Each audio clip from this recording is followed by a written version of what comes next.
Hey everyone, welcome to the Canine Culture Podcast, where we talk about everything dog. Q&As with veterinarian professionals, rescue operators, everyday topics. We cover everything dog on this podcast. So make sure you subscribe to the Canine Culture Podcast on your favorite podcast platform, and make sure you're following us on social media on both Instagram and Facebook. Thanks again for listening. Now here's that next episode. Welcome everyone to Season 1, Episode 2 of the Canine Culture Podcast.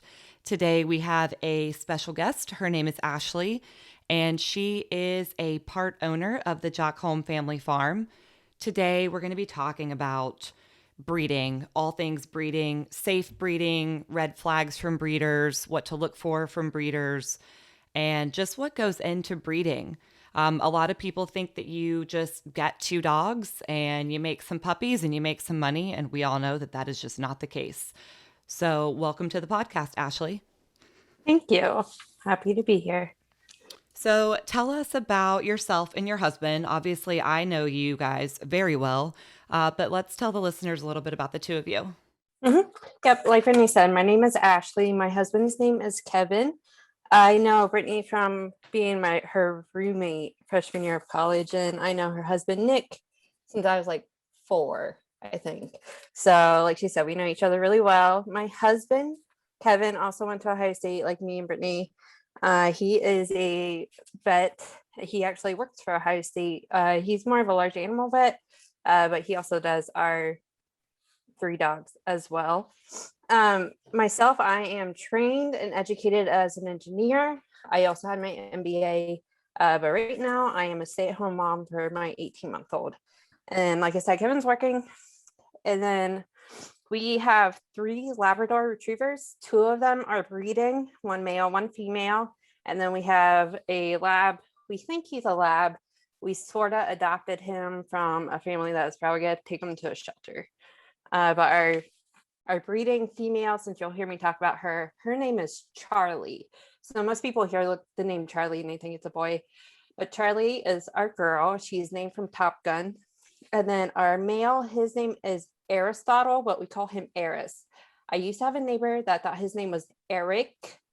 And whenever they walked by and he would run to them, they would say, Eric, no. And it's like, no, his name is Eris, like Aristotle, but it was really funny. So why did you guys choose labs? Kevin had golden retrievers growing up, and I had Labrador retrievers growing up, and I never was really exposed to any other breed. My stepdad had beagles, but they just always seemed very loud. So I preferred the labs just because that was what I was used to. And my husband likes retrievers just in general. We love their energy. We love how good they are on kids, and we want more kids. And they're decently easy to train, but they're also very hyper. So you kind of have to balance that out. We really love the breed, and we never thought about venturing away from them. I think that makes sense. I feel like once you get a breed or you've been around a breed for a while, that's it. You're somewhat stuck with them. You know their personality, you know how to train them, you know their traits, and so ordinarily that's the breed that you're just going to stick with. So let the listeners know, what is the name of your company? Yep, our farm is called Jockholm Family Farm, and that is a play off of my husband's his family's dairy farm. When he was growing up, he grew up on a dairy farm in New York up until he went through high school, and they were Jockholm Farm, I think. And he has a reasoning. It's like it's a play off of our last name, but I always forget how it is. But so, yep, our farm is Jockholm Family Farm. We offer right now goat meat, goat breeding, and we have peacocks, but we don't really do anything with them. And then the dog breeding, every now and then, just as the dogs come to heat. Eventually we might raise beef for just like us and friends. That way we know how it's being raised. We know the animals are being treated well. And then we've also thought about getting some laying chickens, because one of our butchers is really interested in just like eggs from chickens that can be rotated on pasture and run around as they want. But we're like very much a hobby farm. It's Kevin's hobby. So we just kind of have everything. here. Whenever you guys got the puppies, did you anticipate breeding them? Was that always the plan, or did that just come along as time passed? It was sort of both. So the first thing when we first got married, we got our neutered sort of adopted dog. His name is Bernoulli because I'm an engineer nerd. We call him Burn. And when we got him, we just got him because we wanted a dog and we knew we wanted a lab. And then when I was in grad school, one of my husband's clients had a litter of puppies and he told me that he was interested in getting a puppy. So we got a puppy. And after we got her, I was asking, like, when are we going to get her spayed and do all the other stuff? And he's like, well, I kind of want to breed her. I was like, well, that's new. Okay, I guess I'll start looking into it. And so, me being the engineer MBA that I am, I went through like I dove into it to figure out how we do this correctly and legally. And he's just like, whoa, whoa, whoa. I don't want to do this right now. So we just kind of like put a pause on it. And then when we moved to Seattle, well, Washington. We moved to Washington. It was back to Washington for me. It was the first time for him and Charlie. So it was Charlie that we got when I was in grad school. Charlie was a little bit older and seemed like she could breed. And one of Kevin's clients had a lab that was big into hunting and like had titles and stuff. And he was willing to breed with us.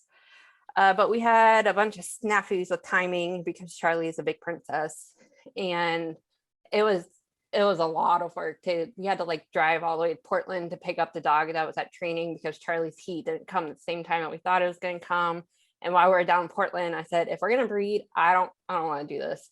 So we ended up getting Eris on the way home from Portland. So if we decided to breed, we just had both dogs right there. So I guess the short answer to that long story is Kevin thought we were going to breed her. I did not know that he was going to want to breed her. But Eris, the main reason we got Eris was for breeding. And there was many times when he was like, he's only 3 now, I think, and he's very hyper. And there was a couple times where he was just so hyper that my husband said, let's just fix him, neuter him, it'll take care of this issue. And every time I had to be like, no, we bought him because you wanted to breed them. And I love him. He's my favorite out of the 3. And he is very hyper. But I was like, this is the reason we are not fixing him. We are not playing the game where we go find another male dog to breed with Charlie. But yeah, Right. so that's the long answer. Our very first dog, not at all. He's neutered. Second dog, half and half. Third dog, yes. Okay, that makes sense. And just so you guys know, when Ashley says that she does research, like I'm type A, she's type A plus plus plus, like spreadsheets, all of the research. Like I make itineraries for trips, but Ashley's itineraries are like, here's the directions, here's when they open, here's what they're known for, like all of the details that you could possibly think of. So when she says she's done her research, she's done her research. So, kind of leading into the next question. So, this is I know it could be a very lengthy question and this could get very long, but I mean, what goes into breeding if someone were trying to start out, if someone were maybe interested, what can you tell people about breeding and the process and what they need to know? Yeah, like there's many ways to go with this answer, and I think we're gonna hit up all of them, but just like the very high level, you have to make sure you love the breed, whatever breed it is that you're selling and you want to breed, you have to love them.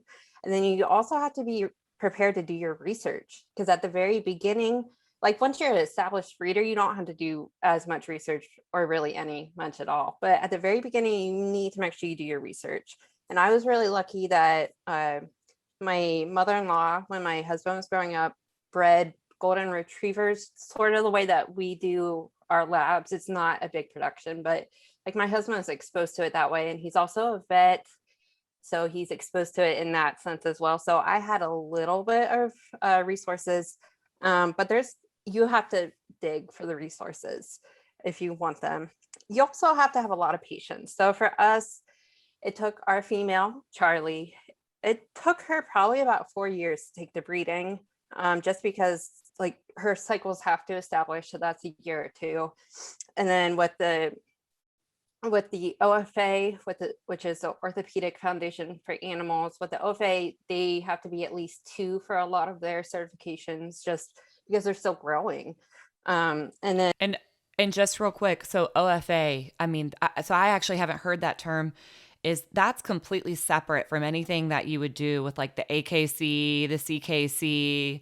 Okay, yep, so that's a whole other layer that people probably don't know about. correct. And I didn't know anything about it. But sidebar, whenever you're looking for a puppy, if you're on AKC website, it has the dam and sire listed there. And like for our puppies, it had OFA certification numbers for labs, it's eyes, hips, and elbows. And then also we had their DNA marker, which the DNA marker is complicated. So we did genetic tests on our dogs just to make sure there's no health issues. And I thought when you put that on AKC, that's like it linked to the profile, but it doesn't. It's just like a DNA marker to see what litters these guys have produced. So I don't know. Ours have the DNA marker. I don't know how big of a deal that is. But so whenever you look on the website, you can see if the breeder has done the OFA. And OFA says per breed what needs to be done. And Okay. so for labs, I'm pretty sure all dogs, they have to get their eyes done every year that you breed. So like if we go next year and we don't breed our dogs, we probably won't get the OFA certification. But if we go the next year before Charlie's in heat, if we're going to breed them, we get the certification. And you just take them to, I say just, but so we take them to Ohio State or the eye clinic at the vet hospital, and they have a farm. They know what they do. It's in and out. They have to like dilate the dogs and deal with them being crazy because they're labs. I didn't even know you could check a dog's eyes other than like if they were blind or if they Yeah. had cataracts. This is all brand new to me. When I found that out, I was like, Kevin, why didn't you do that? That brings in so much more money. And then so with with labs, we have to do hips and elbows, and they have to be at least 2. And so Kevin did that. So I'm very spoiled because Kevin's a vet, so he takes care of most of the stuff as long as I remind him that it has to get done. But he took x-rays and then he sends them into OFA, I think. And there they look at it to determine everything's fine. And then they send the certifications. So yeah, that's a sidebar with OFA. Okay, awesome. So where are they? Oh yeah. So like patience with Charlie, once she was old enough to like really breed, she is such a princess. And so when we did our Portland adventure with the first dog we tried to breed her with, she was not having it, even though she was in heat. Like you would think like, oh, dogs are in heat, they're just gonna like do their doggy matey thing. Right. And she didn't want it. And so like you can't force her to do it. So Kevin tried to do AI. But maybe her body just wasn't ready. We don't know. So she didn't take to that. And it's just like, that is what it is. It's kind of like when, human moms and dads are trying to have kids. You can't just like, you're not going to get pregnant the first time all the time. Right. And this kind of goes back to having to love the breed, because if you bought them for breeding and then they can't breed, I mean, Like you you're need to stuck have a with them. backup plan. Yeah, that's your pet. Yeah. You need to be able to keep them and care for them and love them. Mm-hmm. And so for people who are doing this as quick or easy money, it's not quick or No, it easy. is not. And I just truly don't think you would be successful if you were doing this just for money. No, not unless you're a puppy mill, which we'll get into later. But like I was trying to do the cost breakdown of this one litter because we've only had one litter so far. And I put in there like costs for the litter. I included like the OFA certifications and stuff. And even the one time, and in my head, I was like, well, technically I could include the cost of buying the puppies, their training, all of their vet bills. I was like, there's no way, like we would have to have many litters for all this to be like kosher and, turning an actual profit over the whole course of the dog. But that's like, it's nice and it's fun. And we find enjoyment of providing quality animals to quality owners. But like my goal isn't for our dogs to sell themselves and Right. pay for Right. themselves. Because like we do love them. They are our animals. And that's what you're like at one point I think we're gonna talk about like red flags. And one of the red flags is if you can tell that the breeder doesn't love their animal, that's probably a pretty big red flag, because they're probably not taking care of the puppies either. Right. Right. And then like back with patients, I have like, we got Eris. We like, he is my favorite. He's my buddy. So he's obviously our pet, but we got him for breeding. But it took him 2 cycles of Charlie just to figure out what he needs to do, because he's so hyper. So it's like you have to have Mhm. patience on both ends. Right. And then like in addition to patience, it takes time. So like once they figure out how to mate, like you have to wait for heat to start. So Charlie's only in heat twice a year, and it's for 2 weeks. So if they don't get it one time, you're waiting at least 6 or 7 months. And then once that she's in heat and they mate, or you do AI, you have to wait at least a month until you know if she's pregnant. For us, because I'm impatient, I have Kevin ultrasound her, but like not all breeders are gonna do that. And then it's another month until they're puppies, and at least 2 months of puppies until the puppies are gone. And so it's like outside of the this is what you do at each week time frame, that's what you need. Like you need love, you need to be able to do research, you need patience, and you need time. And then like we can go, I have all my notes for like what we actually did, the specific timeline, and I'm sure we'll go into that as well. Yeah, let's talk about the timeline. So you said that she goes into heat twice a year for about 2 weeks at a time. And is that pretty standard for all breeds? I think so. I don't know. That's a Okay. Kevin question, but it seems like it is. It could be Okay. not. I'm sure you're gonna get comments be like, nah, that's false. So And yeah, hey, I invited if someone knows, because I do not, because I want to say that every female dog I've had, I've either gotten as a senior citizen, very senior, or I got as a puppy and got them fixed very, very, very early on. So I shout don't out know. to Chloe and Sony. I don't know anything about dogs being in heat. I've probably been a little bit lucky with that. And Yeah. then, my boy dogs, it's not applicable. So I have no idea. So, okay. So we know twice a year for about 2 weeks. And then there's work that goes in prior to that. So let's just talk about the timeline of breeding just in general. Yeah. So before heat. So say a heat is coming up and you know you want to breed during that heat. And a side note, do you somewhat know when the heat's going to be? Like after 1 year, do you kind of know, like, oh, probably in October or okay. Yeah. So Kevin is a little annoyed with Charlie's heats just because that's how he is, but she is usually like 6 to 8 months. And listening to him complain about it, it's probably like most dogs are more like just straight up 6 months. But so after a heat, we know like in 6 to 8 months, she's going to be going to heat. I have no idea what that looks like postpartum though. Like, does that start after she's done feeding the babies? I don't know. Right. That's a Kevin question. Um, but so say, a heat is coming up, uh, and that's an issue. That's sort of the issue that we had with Duke, the dog that we tried to breed her with at first, because Kevin timed it and he's like, she's for sure going to be in heat during these 2 weeks. And we had Duke at our house and she was not in heat.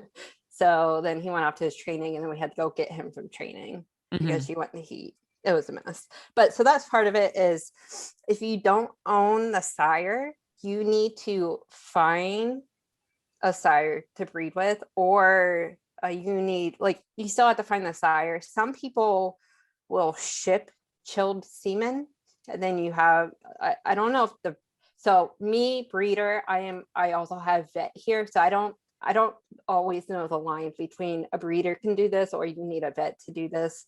Right. So Kevin would AI her at home. I feel like a vet or a breeder, I feel like a breeder could do a normal AI at home, because he just like mixed the semen with saline, I think. But Kevin also did a procedure where he like implanted it in her cervix, I think. Okay. That's for sure vet. So it just depends on Right. what the breeder wants to do. So that is one thing. You have to make sure you either have dog physically present or have sometimes I think breeders will drop the dam off with their sire. I don't know what the normal relationship is there. So, but you have to have either semen or dog to make sure that they're breeding. And before even that, you need to make sure your dog, if you only own the dam, that she has all of her certifications, she's perfectly healthy, and you think she can physically maintain a litter.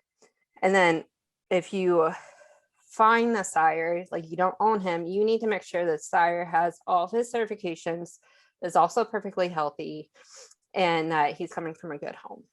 That's So for all of these tests to see if they're healthy, can any, you might not know the answer to this and that's fine. Can any vet do those tests or are there specialty vets? so the test. So the OFA, you have to have the eye doctor for the eyes, and then what the hips and elbows for the labs. You can get any vet to do the x-rays, I'm pretty sure, because the OFA Okay. has guidelines for the vet of what x-rays they need, and then you send them in. And then we also do genetics on our dogs, and that we use paw print genetics for ours. And I know there's a couple other good genetic companies out there, and they send a kit. I think Kevin had to swab them. I can't remember how he got the DNA. This is another like vet owner Right. separation that I'm not fully aware of. But so we sent in the swabs. Their vets analyzed it and sent us back to genetics. And paw print genetics, I'm assuming the other genetic companies as well, they have what panels each breed needs. Okay. So we just said they're Labrador retrievers. Here's all their microchip and their registration number. Please do what you do. And they sent us back and said, yep, your dog's perfectly healthy. Cool. Okay. So that's very, like, before you even breed, make sure all dogs are healthy. You don't want to pass on bad things to these owners. Mm-hmm. Make sure you have chilled semen. And then if you own both of them, just make sure you have all the testing done for both of them. Before, just because I'm very, like Brittany said, type A, before we started breeding, I was doing like market research. I got our profiles on AKC, and then also a company called Lancaster Puppies. If you're in Ohio, like I am, it's just Buckeye Puppies is a child, I don't want to say sister website. It's kind of like a sub website of Lancaster Puppies. So I got profiles on both AKC and Buckeye Puppies before breeding. And then if you're breeding a if you're breeding a dog that you can register, like AKC is the standard for us here in the US. Just ensure that like all of the paperwork is set before you start breeding, because that would just be a nightmare to try to physically help your dog with the breeding, try to sell the puppies, and do all of that at the same time. And then, so say all that's done, it comes in time where she's in heat. Normally the dogs just do it themselves, so you just make sure that they're together all the time. With AKC, we had to list on the website when we witnessed a mating.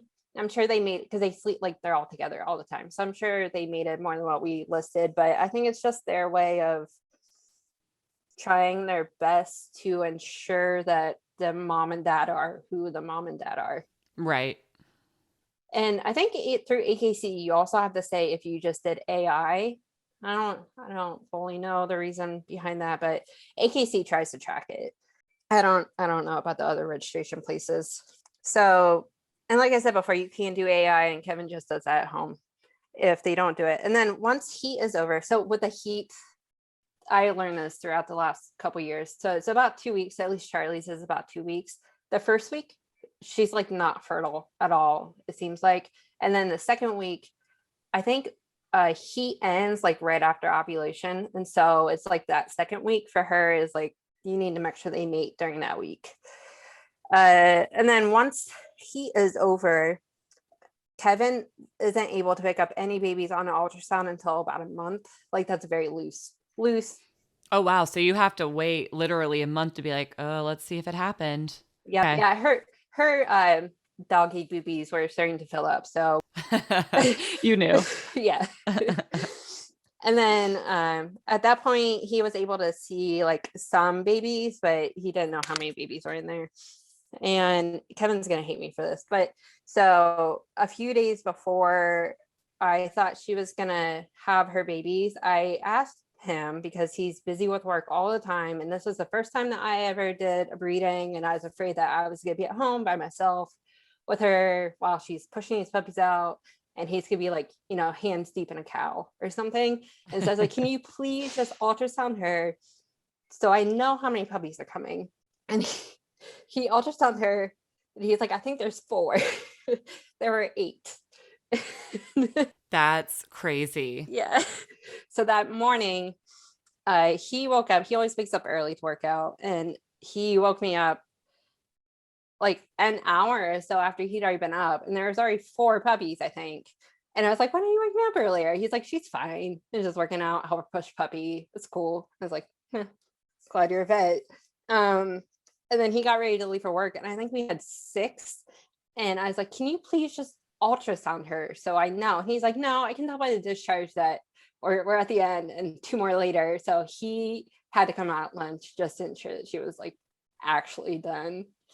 How long did it take her to have all of the puppies?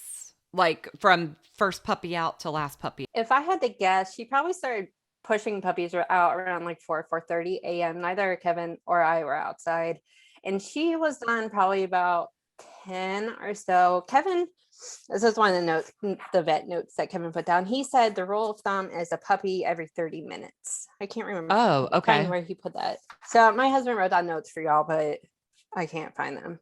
But I'm pretty sure it said something like a puppy every 30 minutes. If you suspect there's still more puppies in there, if she's struggling. Oh, it's right here. Good rule of thumb is that there should be 1 puppy per 30 minutes. He said assist birth by giving puppies a good rub down after coming out of the birth canal. Cool. I'm glad he gave you guys that information. He said have an x-ray done about 4 days before due date is good for counting puppies. If there's a problem with the whelping, that's what giving birth for dogs is called, whelping. Or you're not sure, like if there is a problem or you're not sure there could be a problem, just to call your vet, which may result in you taking them to the vet clinic to check for a stuck puppy or other issues. Yeah, like that. I'm also very spoiled in that he just brings I call the front office. If he doesn't answer my phone call, I say, hey, get my husband out here. And then he shows up with his students and his vet truck. That is not normal. Right. So make sure, I guess I didn't say that at the beginning because I obviously have a good relationship with my vets. Make sure you have a very good working relationship with the vet that you trust, and they know that the dog is pregnant and you may need help. Usually the dogs do just fine. You don't need vet intervention at all until it comes to like checking the puppies and stuff. But to have that, you have to have that set in stone before all this happens, because you don't want to be like calling all these emergency clinics trying to get your dog in who has puppies stuck in her birth canal because you didn't have a vet. So to go back, I think we jumped ahead a little bit real quick. How long are they normally pregnant for? How long is the pregnancy? 62 days. Okay. That's really not that long. No, it's not. Yeah, it's not very long at all. And I was expecting to see Charlie like struggling with birth, but they're so tiny because they're only in there for 2 months that she didn't have struggle at all. But I do know that there's breeds where they almost always end up in C-section just because they're so tiny and the puppies are so big. But at least with labs, with mine, it seemed like she was perfectly fine. Mm-hmm. That makes sense because they're such a big dog. Mm-hmm. Before the puppies are born, I know some breeders will do something on their social media. They'll put it on their website. Do you guys normally post when you have a litter coming, or do you guys wait until you have them all so you know how many and all that good stuff? So what we did, because we're so like small game potatoes compared to a bunch of other breeders, is we have our website and we have our Facebook page and our Instagram page. So on all of those, we had like a coming soon, contact us if you're interested. But we did not pre-sell any puppies. Some breeders do. That gave me slight anxiety because we didn't know how many puppies we were going to have. Right. We didn't know genders. And then with labs, you can have all 3 colors. And a lot of people have very specific desires with colors. And so I didn't know. And so all I did was I just put coming soon ads on those. I had a few people contact me and I just said, okay, I'll contact you once there's puppies. Mm-hmm. Through AKC, depending on your membership level, you can put out a coming soon litter listing. We do Okay. not have that fancy package, so they didn't get listed on AKC until they were here. And then with Lancaster puppies, which we'll talk about a little bit when we talk about the puppy mills, you can only list one puppy per ad, and they're very strict about it. So you can't even think about listing those beforehand. There are breeders that Kevin works with. Well, so he doesn't work, he's more large animals, but he has some farmers whose like wives sell the specific one. She does golden retrievers, and she does pre-sell hers, or it might be just a deposit. And that it's probably a little bit easier with that breed because you know what the color is going to be. It's just Right. male or female, and she's probably been doing it a while, so she has a good idea of how many. And golden retrievers tend to have huge litters. Yeah. Yeah. But we do not pre-sell for, since the litter that we just had was our very first litter. We were just getting started. We had all the puppies sold by 5 weeks, I think. I had people contacting me even the day that we got rid of the last puppy, like the last puppy went home. And so I have a little bit of a wait list, just like a contact me when you have another litter list. Mm-hmm. I told them all, I was like, I'm not taking money from you guys. I'm just going to send my emails out once we have another litter, because I don't even know when it's going to be. And I Right. have people contacting me while we still had puppies here, asking me when my next litter was going to be. Is I don't know. Mm-hmm. Like Charlie is our pet, and I would like to give her probably at least one heat off, and then have another litter. But I honestly don't know what time frame that looks like. So I guess I'll Yeah. email you. Right. Yeah, it does make me a little uncomfortable when people they're like, "Well, I know I'm going to have a litter in like a year and a half. That's how long my wait list is." And I'm like, "You're Yeah, already predicting like how many more times you're going to have your dog get pregnant." And that's yeah. not to say anything bad about anyone. That's just personal feelings. Sorry for all y'all who don't agree. It's all good. Um And especially whenever you have a breed that you know is going to have a C-section, like just like humans get yeah. told after so many C-sections, they might want to, take a step back. Mhm. Dogs also can't just like have as many C-sections as you want puppies. Right. Yeah, we have. So, for any listeners that don't know, we have a 13-year-old Pomeranian. We got her when she was 11, and she was a mommy puppy, and they bred her so much for so many years. So, I know now her biggest risk is what are they called? What are the tumors called? Oh my goodness, I'm blanking on the name. Everyone else out there is yelling it, but the little tumors in her belly, she's at a high risk of Ovarian. those. No, because she doesn't have ovaries. Because Oh, everything got removed. Nevertheless, she's at like a very high risk for that. And she had to get fixed when she was 11 years old, which is not ideal ever for any breed, I don't think. So we had to go through all of that through the rescue that we got her from, which they're fantastic. Kevin's gonna listen to this episode and he's gonna be like, "Oh, you guys are so." And Kevin is luckily going to be on an episode for all of the scientific and technical stuff, but I mean, we're doing baby steps here. Okay, Yeah, so and you'll have to scale him back because just like on my notes, he has what the specific shots are for. It's like I can't pronounce that. So so for the puppies, okay, so they're born and one about every 30 minutes. We're gonna clean them up, or do we let mommy clean them up? we let mommy clean them up as long as she's Okay. cleaning them up properly. Because Kevin, I think he said you can give them a good rub down if they need it, but we just let Charlie do her thing and she was awesome.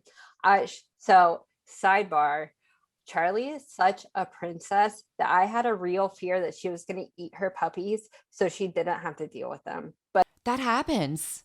I know, but it wasn't at all the case. The first day, we were like all touching her puppies, and she was perfectly okay with us touching her puppies, the people who she knew, which I was glad with because that meant we could help her. But as soon as we handed her puppy back, she would give them a full bath, like for the first week. And that's a thing, right? Some dogs, if a human touches their puppy, I mean, they lose it. They might eat the puppy, they might destroy the puppy. And I guess you guys really have no way of knowing until they have a puppy. Yeah, we didn't know, and we didn't know she was going to be a good mom, which she was. At least her first month, she was a good mom, and then once they started getting dry food, she just wanted them for their food. But they were Okay. pretty self-sufficient by that point. And I have the same notes that Ashley has, so I'm just like looking over them. So they're going to obviously use mom for, is it a month that they feed from mommy? So Kevin waited and basically until they had teeth, and so for labs that was about a month. And at that point, they're still nursing basically exclusively. And then he slowly started introducing dry food to them, but we would wet it down with water so it was soft because their teeth couldn't chew it. And then our puppies left around a little after 7 weeks because they were huge and they were very viable and they could go. But around like 6 weeks, we stopped putting Charlie in the pen with them. So they were all in our garage and the puppies had their little playpen, and our three dogs were like in the garage with them. So she could see her puppies. She just wasn't in there because as soon as they saw Charlie, they would nurse, and we needed them to like start weaning off of her. But so they still use Charlie until 6 or 7 weeks, probably. Okay. And then that's around the same time that you do some shots, right? Yep. So Kevin gave them shots at 7 weeks. And he also dewormed them, he said twice, around 4 and 6 weeks. And I asked him while he was doing that because I didn't know. I didn't know. I knew from looking at listings that people always say, yep, they were dewormed, they got their shots, and they had their dew claws removed. And I didn't know what that time frame looked like.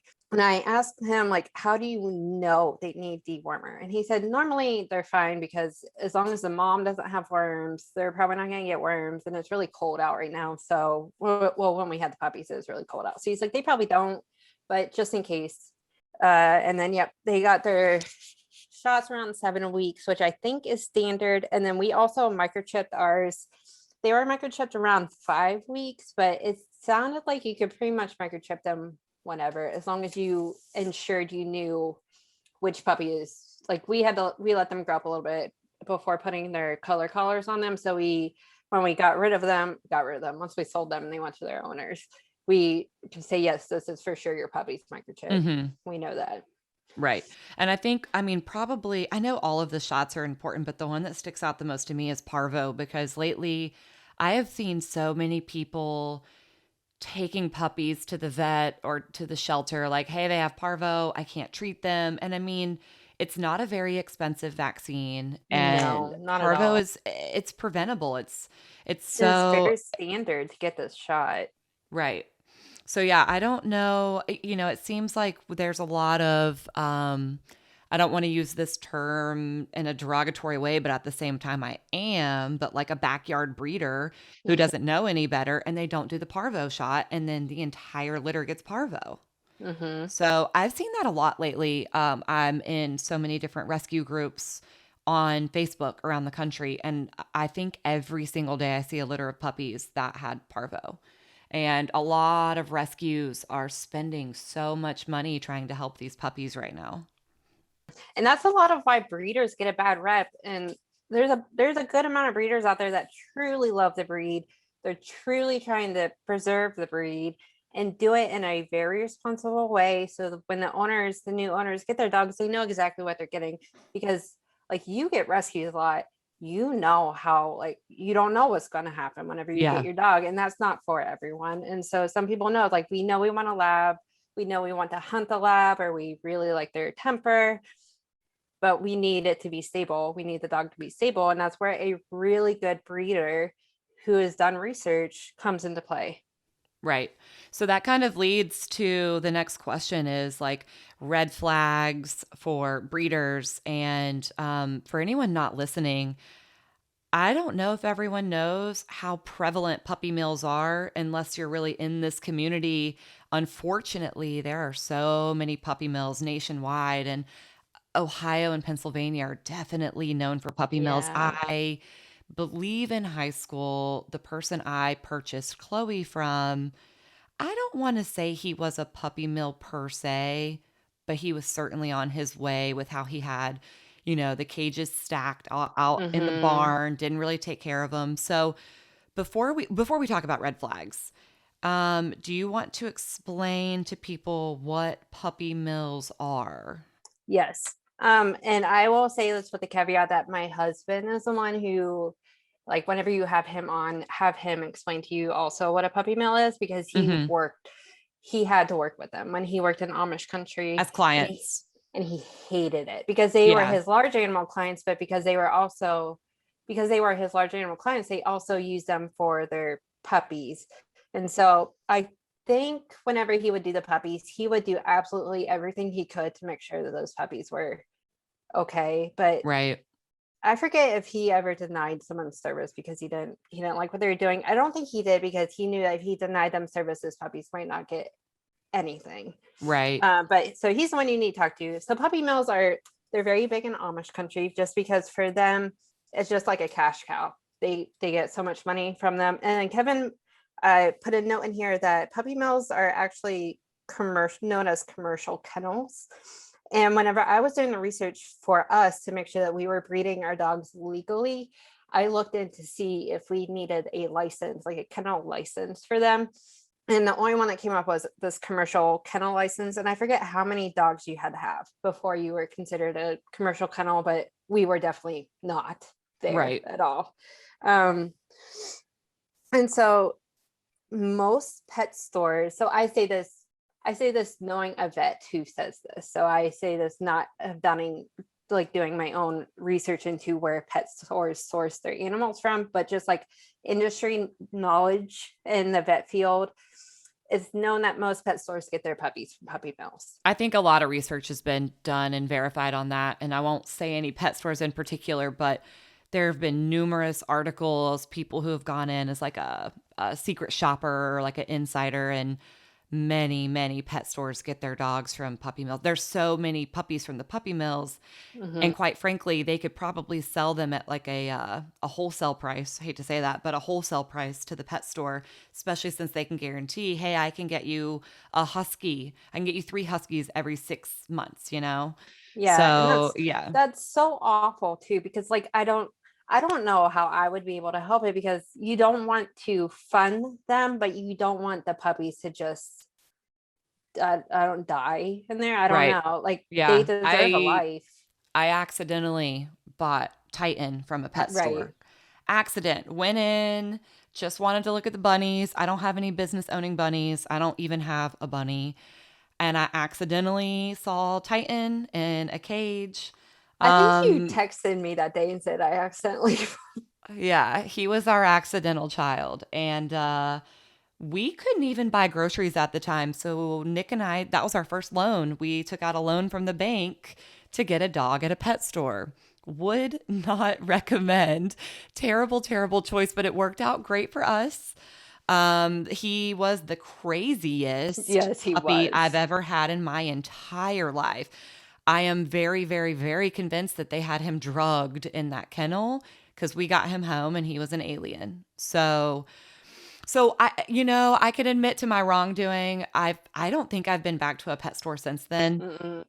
And it's one of those things you're like, man, I kind of wish I wouldn't have done that. But at the same time, love him so much. He's my baby. He And has a like you great said, life.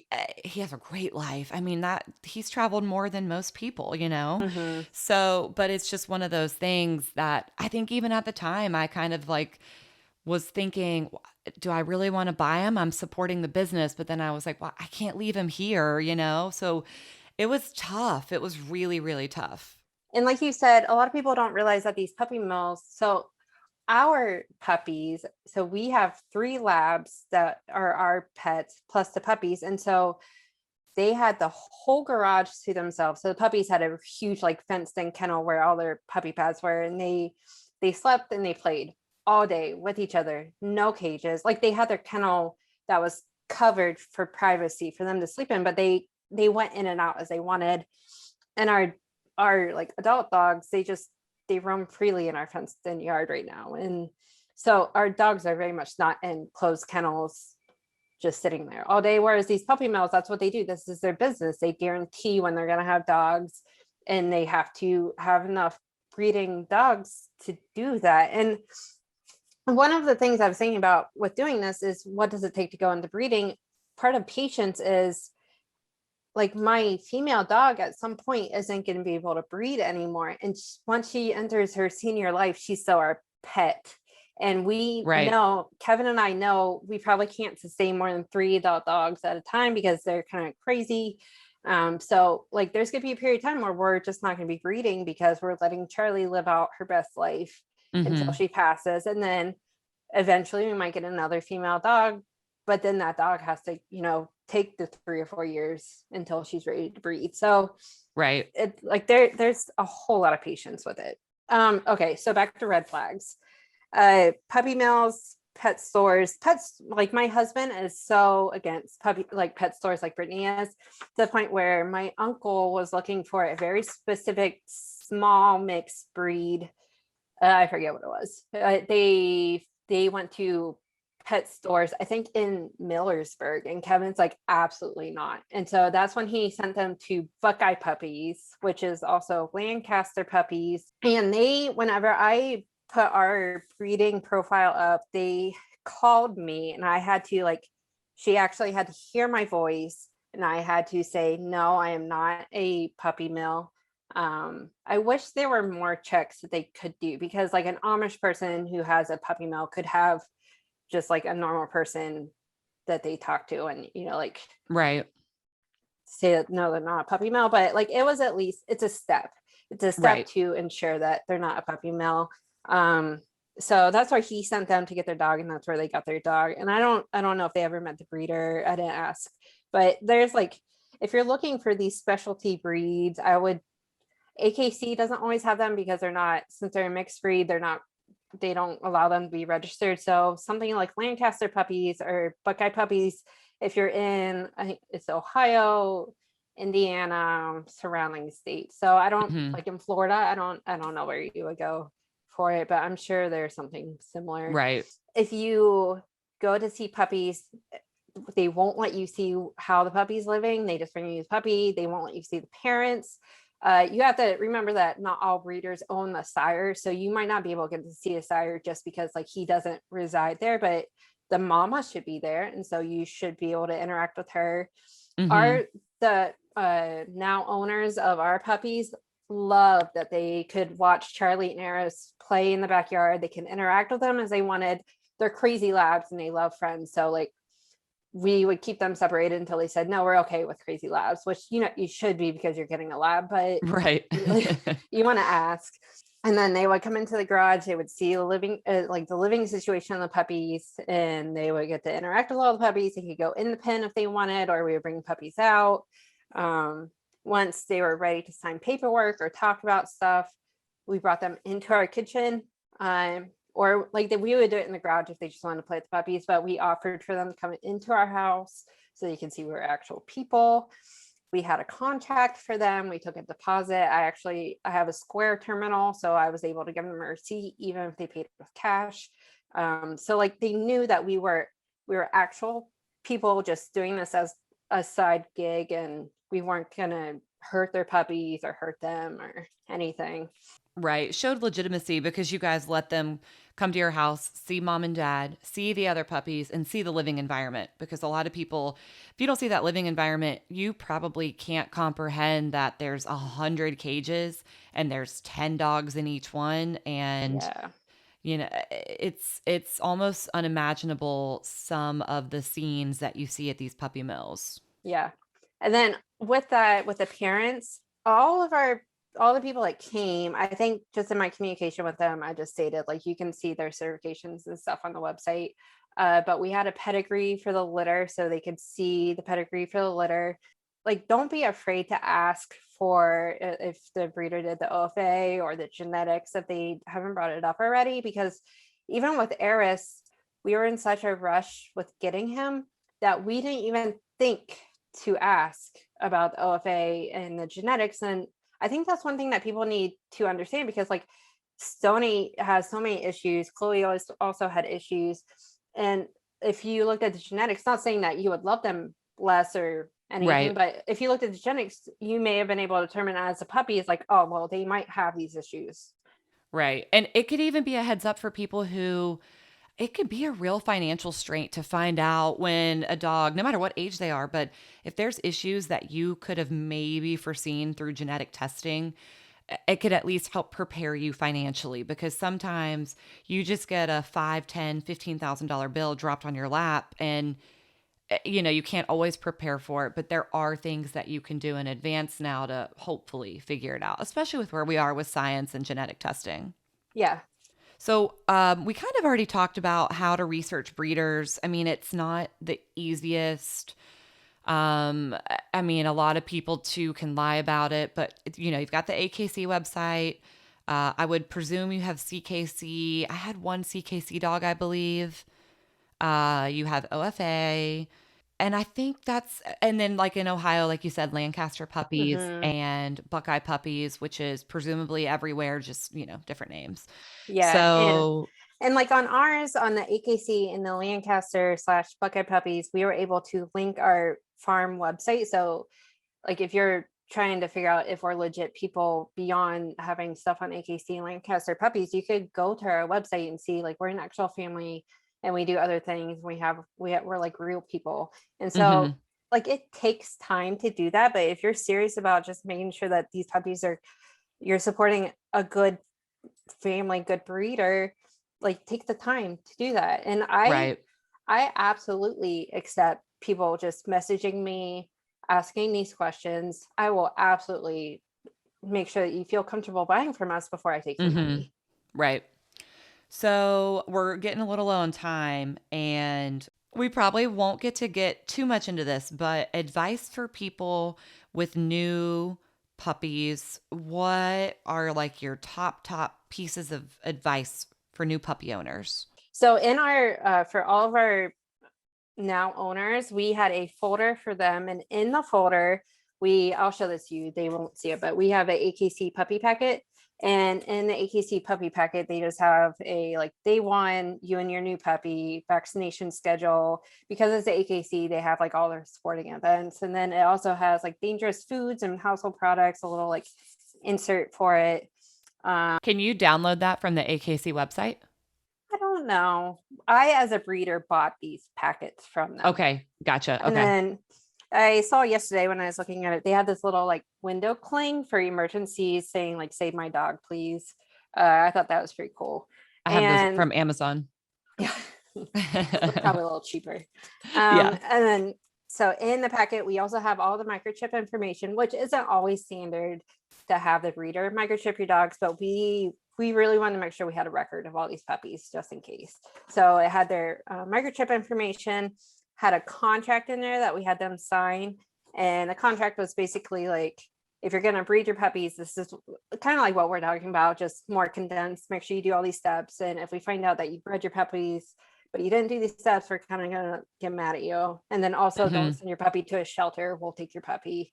Right. But Kevin, being a vet, he typed up instructions for them. And at the very top, he just had a quick health record for them to take to their vet. And then he also says like when they need to go to the vet again, he tells them what food they've been on and what food they need to continue, or like recommendations for what food to be put on. So for us, since we're labs, he just says stick with the standard large breed, like Purina is what we do, because labs normally don't need any special food. And Mhm. he says these are well researched.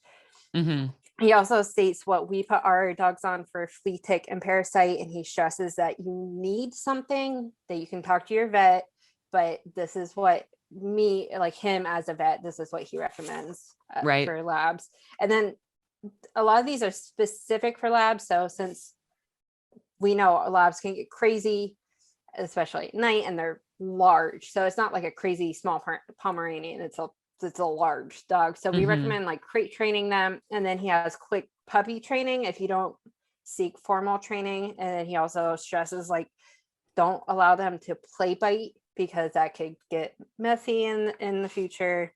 Mhm. I think that's pretty much what he says. And then I like today I just had one of our owners email me with picture updates and saying that she went to the vet. And I love getting that, because that means Right.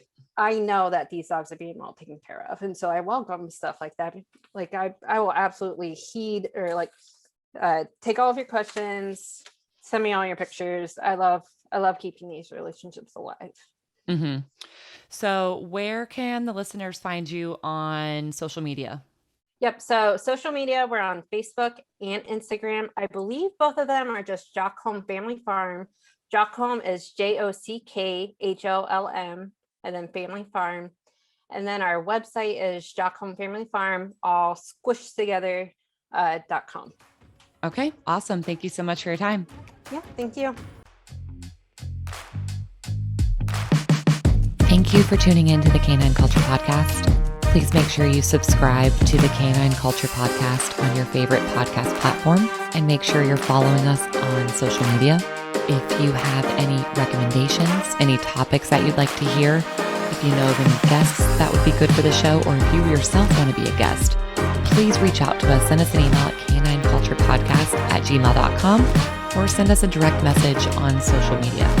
Thank you for listening, and please share this with any of your dog-loving friends.